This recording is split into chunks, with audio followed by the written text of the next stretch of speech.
Hi, welcome to another episode of Off the Menu. I'm Vincent Franchini here with Charles Coulombe. In the flesh. All right, we made it through both political conventions relatively unscathed. We're going to talk about what happened in both, but first let's talk Turkey. In the country of Turkey, there was an attempted coup. The consensus Western opinion seemed to be that had it succeeded, the coup would have been a good thing.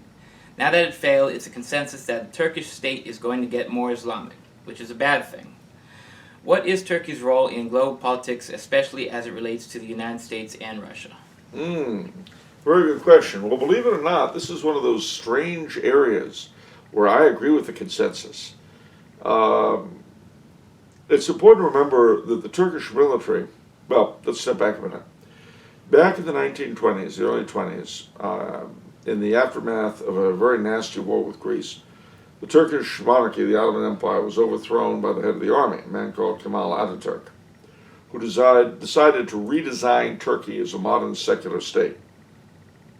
Now, the Kemalist, his name was Kemal Atatürk, the Kemalist tradition has been of a secular state in Turkey, and the military have considered themselves the guardian of Kemal's legacy. So in times past, whenever governments were getting too religious, meaning too Muslim, very often the army would step in and get rid of them. And this has happened 4 or 5 times in my lifetime. Well, it didn't work this time. Instead, Erdogan succeeded, and there's some people who were giving sort of Reichstag fire things that was partly a put-up job or whatever, which may or may not be true. I have no way of knowing. What I do know is that he now has carte blanche to do whatever he wants. There is nothing to oppose him. And bear in mind that he was playing an odd game with ISIS, that he's talking about making Hagia Sophia a mosque again, which is a real spit in the face of the whole Kemalist thing, because Kemal was the man who turned it into a museum in the first place. So I think that, amongst other things, this is a sign of the decline of Westernism in non-Western countries. Not that it isn't declining in Western countries too, but it certainly is on its way out in Turkey.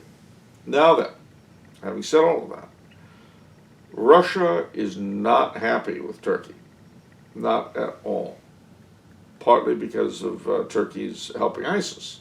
Remember that, sincerely or not, Putin has set himself up as the defender of Near Eastern Christianity against radical Islam.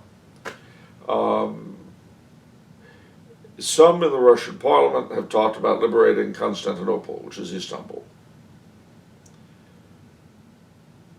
I would say that probably the failure of the coup makes a Russo-Turkish war a little bit more likely. Now, where this becomes antsy for us is, on the one hand, we're NATO partners with Turkey. On the other hand, Turkey is, in a sense, playing against us in the Near East. On the third hand, Greece is also a NATO partner, and the Greek-Turkish dispute, which has been going on forever, since the Middle Ages, and currently is centered on Cyprus, where there are 2 governments on the island. That's been that way since '75. I mean, I could see a scenario where, if, say, Mrs. Clinton is president, and Russia makes an attack on Turkey in response to something they do in the Near East, and bearing in mind that Russia has always wanted control of the Straits, so that you can have free access in and out of the Black Sea. I could well see, on the one hand, a Russo-Greek alliance against Turkey. I could see the United States getting involved on Turkey's side because of NATO, again, presuming that Mrs. Clinton is president. If Trump is president, I think that scenario is somewhat unlikely. That is, to the degree of our getting involved because of NATO. I think under those circumstances, and again, I don't know, but I think Trump would probably tell the Turks, you did this yourself, so let's see how we can fix it. But I hope not. I mean, I hope Erdogan does not go the way he could go. There's no reason why he shouldn't accept his own. It would create problems for them. I mean, there'd be no chance they're getting into the EU, especially now. They've been trying to get into the EU for decades. So there are a lot of ifs, but certainly it would have been a happier ending for everybody if the coup had succeeded. Well, not for Erdogan, of course. And as you know, the crackdown has been fierce, with judges and military officers and all sorts of people arrested and abused and all that. It's not pretty. But as Lawrence of Arabia could have told you, the Turks are often not pretty when they capture you. Yeah. Okay, on to the Republican National Convention. Oh boy. One of the most talked about happenings at the RNC was Ted Cruz's speech. Ted Cruz got a lot of heat in the media last week with his refusal to openly endorse Trump in his speech, despite allegedly lobbying to speak at that slot in the convention. Some say that it was a move that was reminiscent of Ronald Reagan in 1976 with Gerald Ford. It looks like Cruz is still positioning himself for another presidential run in 4 years. If that's true, did this move at the convention hurt him or help him politically? Unfortunately, it's too early to tell. It depends on a lot of unforeseen events. If, for instance, the Donald is defeated by Mrs. Clinton, then yeah, that'll do Cruz a lot of good in 4 years. Absolutely. Even though it seemed like he's isolated himself even more politically. Oh yeah, I'm sure, and he has in the immediate. I mean, if the Donald wins, that's the end of Cruz's career. Oh wow, okay. But if he's defeated by Mrs. Clinton, this will really position Cruz to be the front runner in 4 years. Interesting.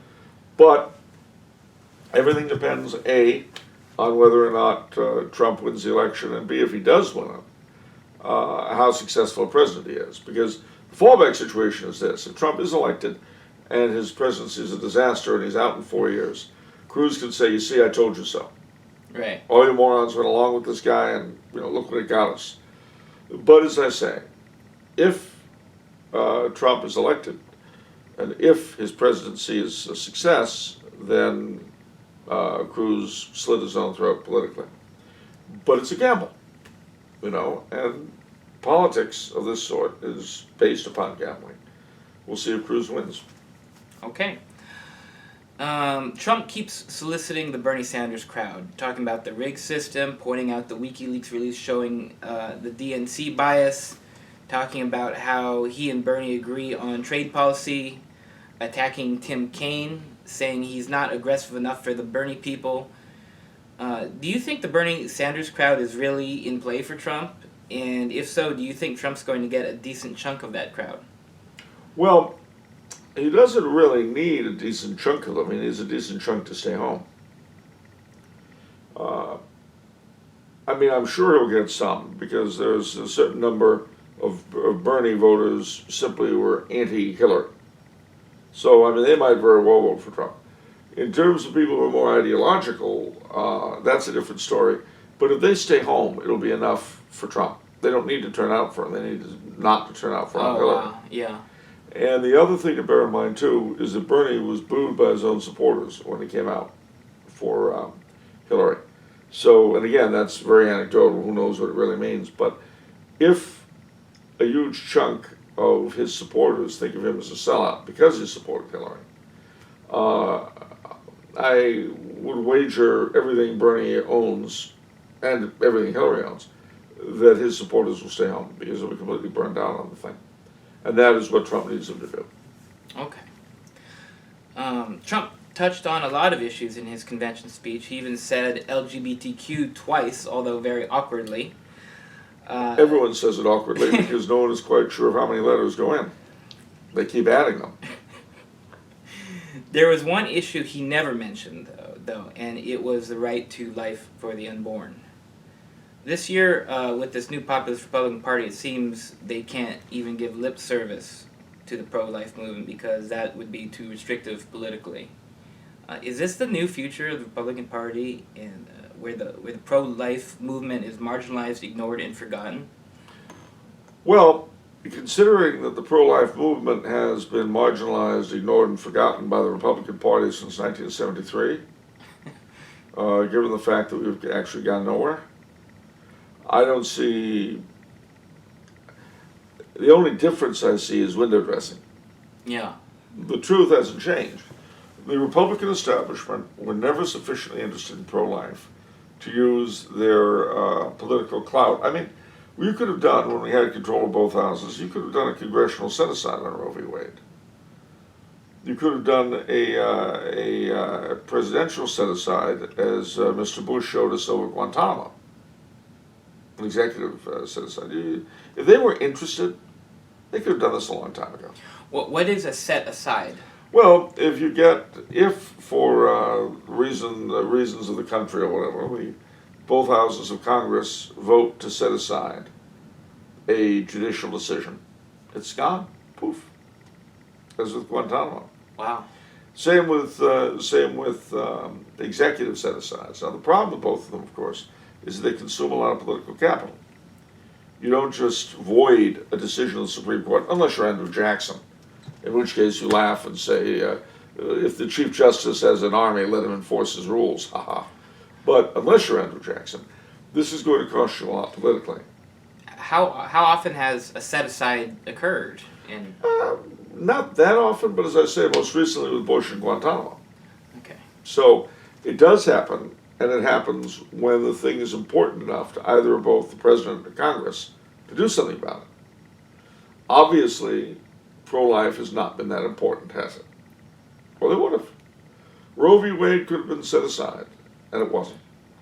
So I don't see a big difference in the Republican Party, except that they don't have to pay lip service, which means that from being a relatively important group that needed to be given a snow job, pro-lifers have declined to people who could be safely ignored. But it's not like there's a difference in what they were going to get anyway. Frankly, I'd rather be ignored than given a snow job. Okay. Donald Trump had mentioned something very interesting a month ago, which he later reiterated in his speech at the convention.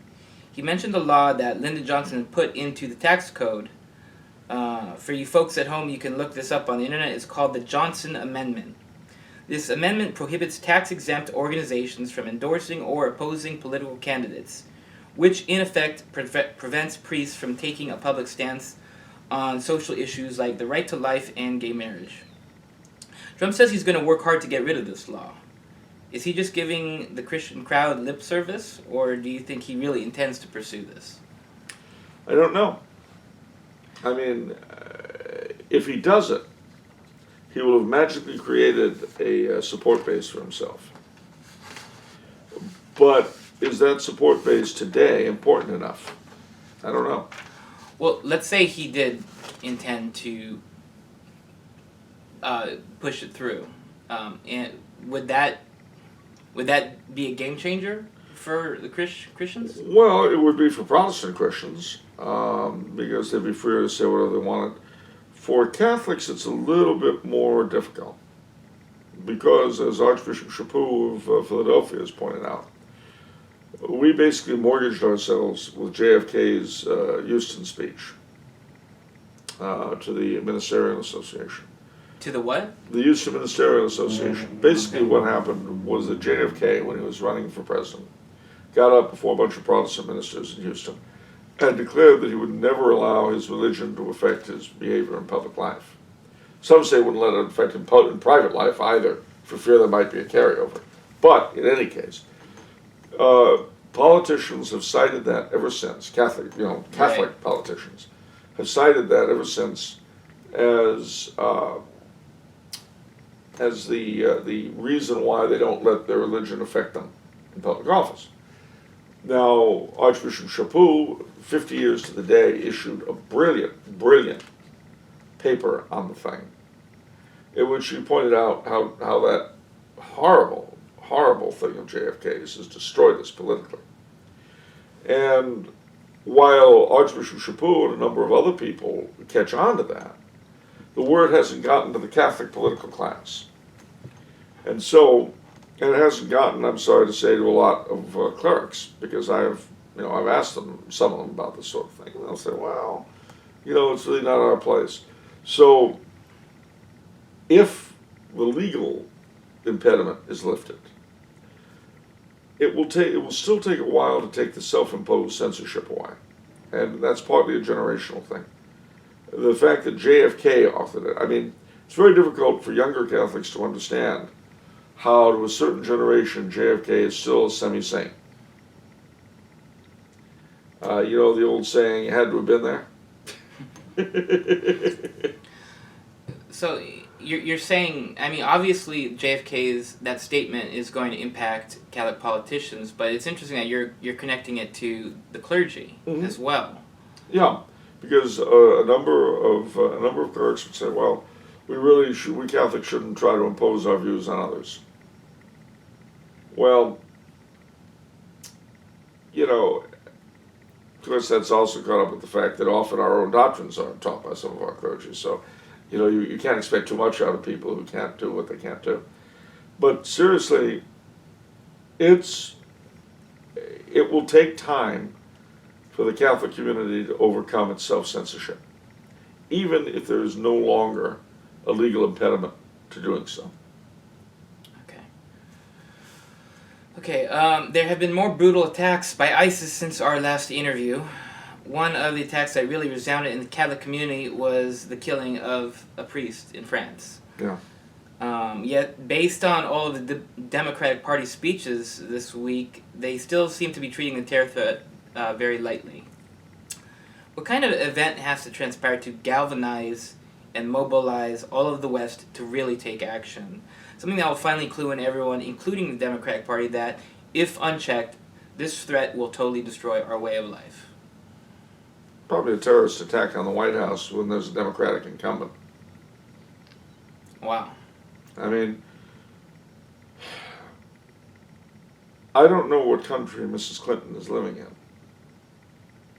But when I heard her speech, and she was saying, oh, this dark vision of Trump's, well, regardless of what you think of Trump, if you don't realize that the country and our civilization as a whole are in some really serious trouble with some really nasty opponents, if you haven't caught on to that yet, then I suggest you never stop watching your Disney Family Film Festival, because apparently that's what you've been doing for the past 50 years.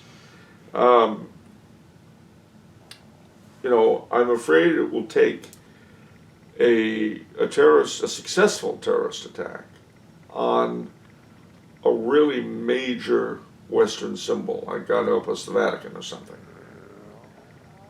That will get people's attention. The Eiffel Tower, London Bridge, and it will have to generate a lot of deaths. Basically, it will have to be, to wake America's leadership up, and Democratic leadership up, it will take a mega 9/11 to get their attention. And I think that our opponents are smart enough to know that's probably not a good idea. Right. That's what I was thinking, yeah. Yeah, so I think, and again, I don't know, and if I'm wrong, I'm wrong. But I suspect we're simply going to have more and more and more of these nasty little attacks, because they're demoralizing, they introduce fear, but I do suspect that in the end, in Europe anyway, here, who knows, but in Europe, I suspect that the result will be they'll poke the lion a little too much. I suspect that the result of this will be regime change in Western Europe. In what sense? Well, in the sense that the parties that the major media are pleased to call the far right will come to power and will deal with this problem.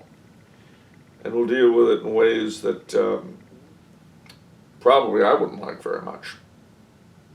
But then again, I'm not living in fear of my life. I see. Stop and think for a second. This priest and two nuns and two elderly lay people are at Mass, and these thugs come in, behead him, stab him and behead him, and then take the other old ladies hostage. To be honest with you, If I were in charge of the security forces in France, those men would be on a strict diet of pork and wine.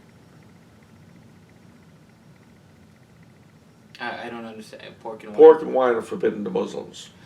Ugh. And if they eat them and drink them, they'll go to hell. So you know what? Wow. You pull that kind of stuff, you're going to be eating pork for a long time. And I hope Allah says hi when you croak.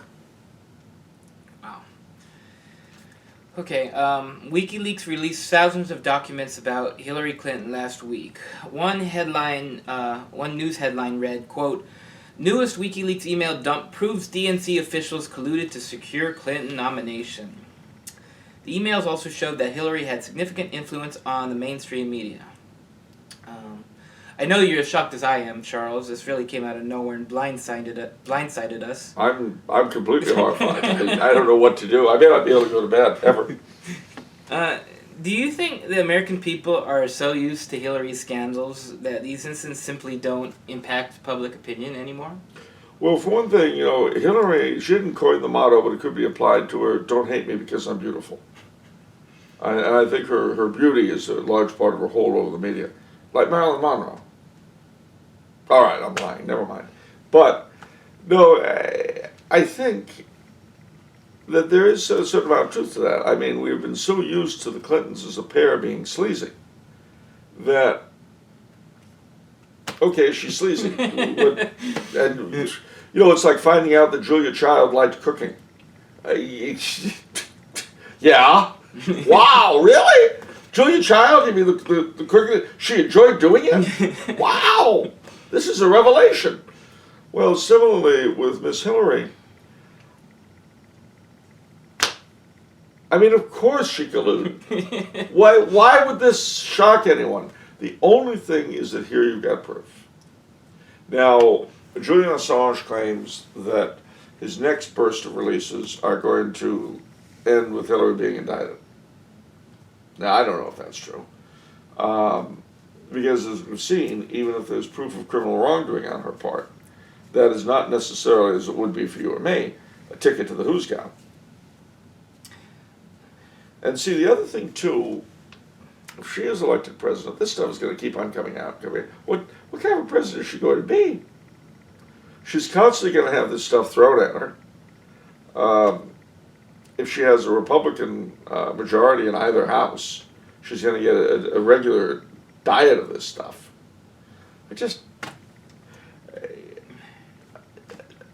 What can I tell you? I mean, they do say we get the leadership we deserve. So at least we know with Trump and Hillary, that'll certainly happen. That's a comfort.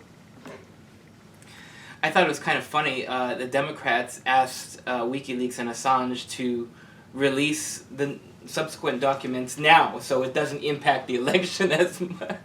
No, yeah, and the fact that they have to ask, I mean, it just, I'm sorry. We are in cloud bloody cuckoo land. It just, words almost fail one. I say almost. These people, this public life has become an utter circus.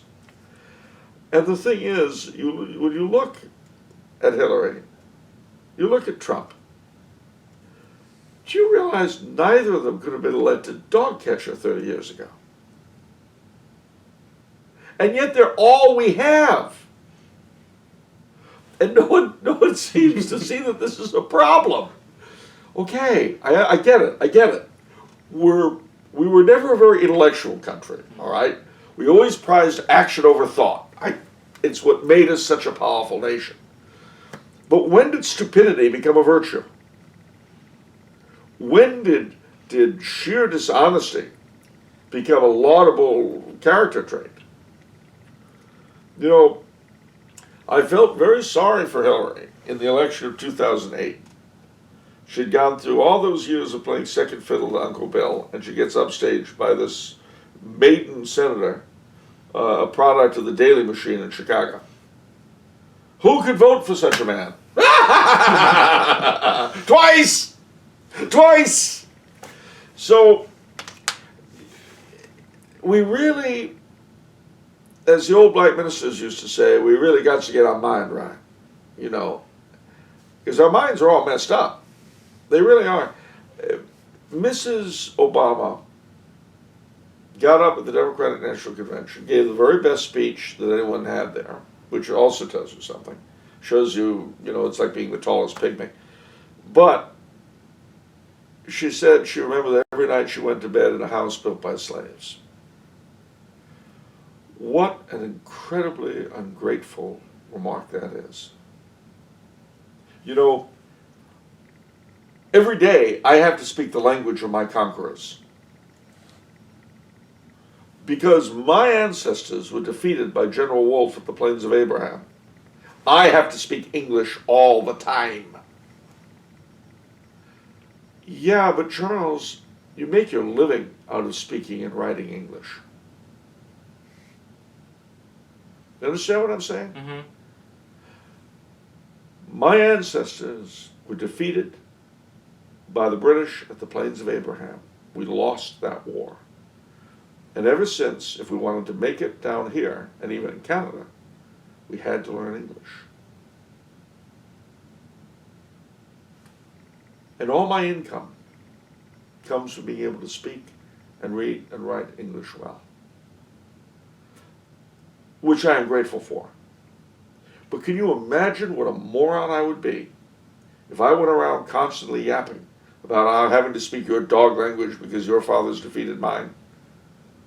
What would I come across as? To me, the fact that there is a black president, well, anyway, a black first lady, and Mr. Obama, of course, is half real African and half white, so he's not really a black in a cultural sense. Mm-hmm. But that they should be living in the White House built by slaves, to me is a mark of how far we've come.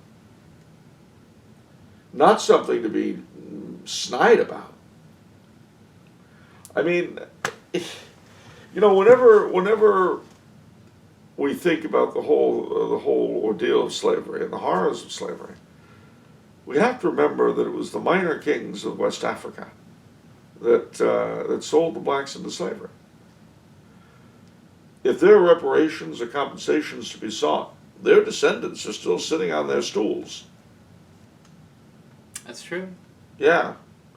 Of course, they don't have a great deal of money, but maybe it could be taken out of the local governments. I don't know. Anyway, what I'm saying with all of this is that we are a country where that kind of comment gets traction. As I say, if I said, oh, look at me, I have to speak your language because of the defeat of my ancestors, and I demand special compensation for it, special consideration, you'd say I was an idiot. You'd say, look at where you are. Look at what you've done with your life. And all because of your command of English. You've got nothing to be yapping about. And you'd be right. But a country that is this far from reality, I tell you, anything is possible. And not in a good way. Yeah. Not in a good way. You know, any man can grow up to be Hitler. Oh, that's great. So I'm sorry if I'm getting a little bit hysterical, but it's a little bit like going to the circus and wondering why nothing makes sense. You know, or going to a sideshow and saying, gee willikers, there are a lot of abnormal-looking people here. Well, yeah. And then turning around and pretending it's not a sideshow. Oh, no, this isn't a sideshow. This is a symposium on pre-Socratic thought. No, it's not. It's a sideshow. So at any rate, I drivel, but I think I've been driven to drivel. Yes, absolutely. Okay, final question. As we look at the battleground for all these social issues, it's clear that conservatives are fighting an uphill battle. Liberals control the media, they control the courts, they control the majority of the education system. How can conservatives effectively take back these institutions? Well, personally, I think that it is a mistake to think they're going to be taken back. I think what they're really going to do is collapse. Wow. Over time. I think where conservatives need to put their interest and their time and their energy is on the local scene. You see, as this election has demonstrated, your voice, my voice, on a national level means virtually nothing. It means a little more at the state level. But the truth of the matter is, it is in the town where you live that the majority of the laws you live under are made, that the life you live is determined. I'll give you an example. There's a town I know called Arcadia, California. Now, the city of Arcadia came up with a wonderful, wonderful idea. As you may remember, the high mightinesses of the Supreme Court declared that from now on, any city that wished could take anyone's property if the city could find someone to pay a higher tax on it through eminent domain. Now, this radically changed the relationship of the citizen to the government, of course, because it means you're really only holding your property in trust until and unless they can find a better steward for their property. But the city of Arcadia had made a deal with a local automotive company that they would condemn a section of property and they would loan the automotive company the money to buy this property from the city. The city would loan the money to the company to buy the property from the city. However, and this is the fun news, one of the businesses in that property was a very popular local restaurant called Rod's Grill. Ooh. Now, the owner of Rod's Grill is and was a fellow called Manny, I've got a blank, Manny Aguirre, is that it? Anyway, doesn't matter. The point is, Manny, he came here from Mexico with nothing. Started as a dishwasher, ended up buying the business when Rod retired. And he went on a campaign. Petitions, letter writing, all sorts of things. So what should happen?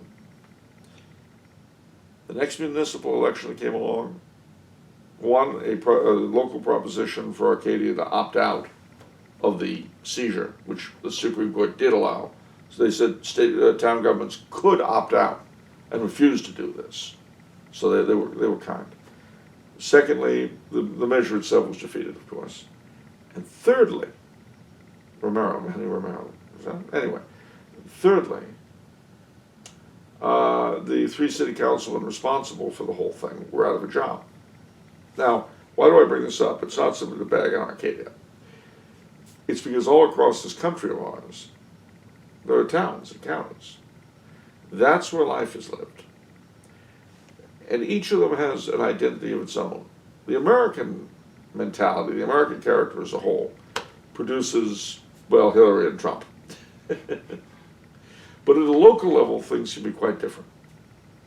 So my advice, at a time when the media are constantly directing us to look at the national level and ignore the local, my advice is to concentrate on the local. Well, you harkening back to something you said over time these institutions are going to collapse. I don't fully grasp what that means. Well, it's like this. And again, I can't be too specific because although I lived in the house of Criswell, I'm not a prophet. But the leadership we have are bringing us closer and closer and closer to a state of unsustainability. As I've often said, they would rather see women in combat than win battles. All right? You're not going to undo that mentality without a change in regime. And that's just not going to happen. At least not in a pleasant way. These people will never be voted out because, one, they're everywhere, and two, too many of us accept them. Too many of us really are not that upset by where they've brought the country. We've been boiled like frogs and we're okay with it. But that's not true of everybody, and it's not true of everywhere. So that battle will be determined in means, and I've got to be very blunt, beyond our control. If we have another war, or an economic collapse, or a plague, God help us, anything of that sort will cause the weakened bits of our national institutions to crack. And what will happen then, we won't have any control over. We, meaning most of the populace. I still don't understand. When you say collapse, like the education and courts, does that mean they're not functioning anymore? Yeah. They're defunct? You cannot go to college? You cannot go to the courts? That's what I mean. Wow. Or the vast majority of people can't. Or, I'll give you a scenario, if you like. Let's say that we had a terrible financial collapse in this country. Remember that any government ultimately depends upon power. What does that mean? That means your police, it means your army. The army, as we know, has been consistently undermined for the past several decades, specifically in terms of unit cohesion. And now, of course, they want to force transgender into it. Lower the physical requirements of the SEALs so women can participate. Eventually, you'll have an army that cannot win battles, which means you don't have an army. All right. You have if you have a continued separation between law enforcement and government, law enforcement will become increasingly, disenchanted with their jobs, doing them more and more poorly, and they will become less and less reliable as an instrument of power. And then you have some sort of economic collapse. Well, the government of the day calls upon the army, calls upon the police to put down whatever civil unrest there is. And they're not there to do it.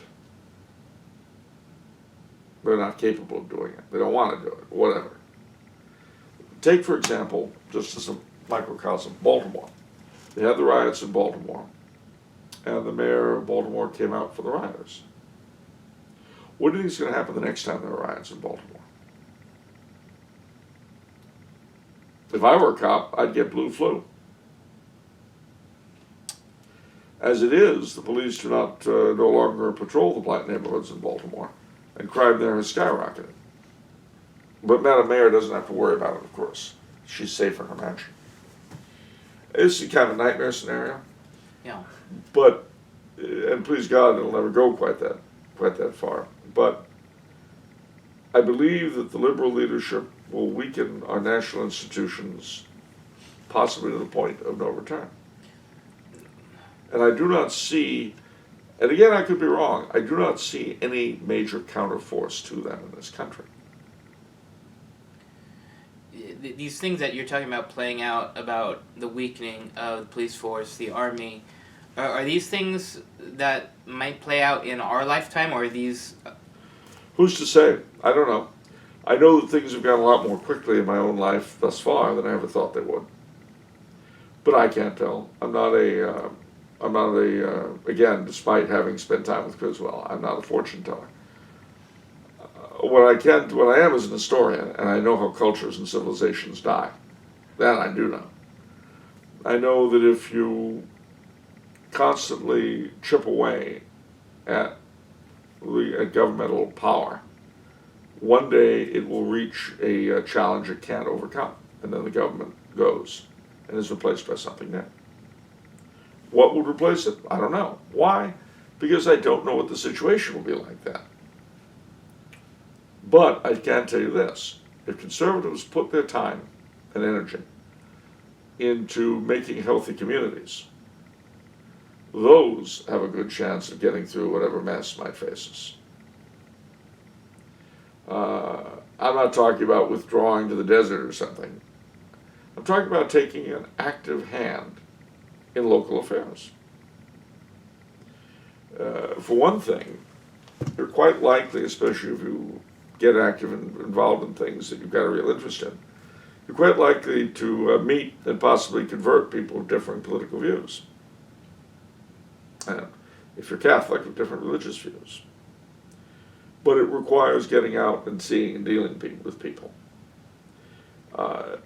It's very easy to sit at home and get upset about the state of the nation. And in a sense, because it brings despair, that's what the devil wants you to do. What he doesn't want you to do is to see what you can do. And really what you can do is what you always could do. It's in the immediate. But how many people live in suburban towns, like the 100 or so, at least, around the LA area? I don't even know the names of their mayors, their city councilmen. They don't know. And yet this is where they live. They don't know the local power base. They don't know who's on top. They don't know who's on bottom. They don't know nothing. It all goes on in some other realm while they're glued to the set watching Hillary yap. That is terrible. That is a complete, what's the word I want? A completely topsy-turvy way of looking at things. Because at the end of the day, there's only so much damage in the immediate Hillary's going to do to my life. But my mayor could do a lot. My city council could do a lot, for good or for ill. So my advice to conservatives is focus on the immediate, focus on the local scene.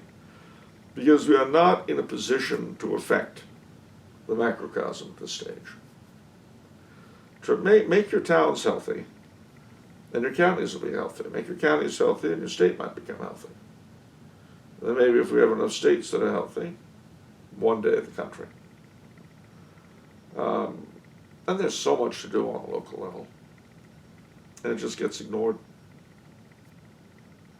Okay. All right, that's it for this episode. If you enjoyed listening to Charles, please subscribe to the Tumbler House YouTube channel. If you'd like me to ask a specific question to Charles, you can contact us on our website, tumblerhouse.com. Thank you for watching.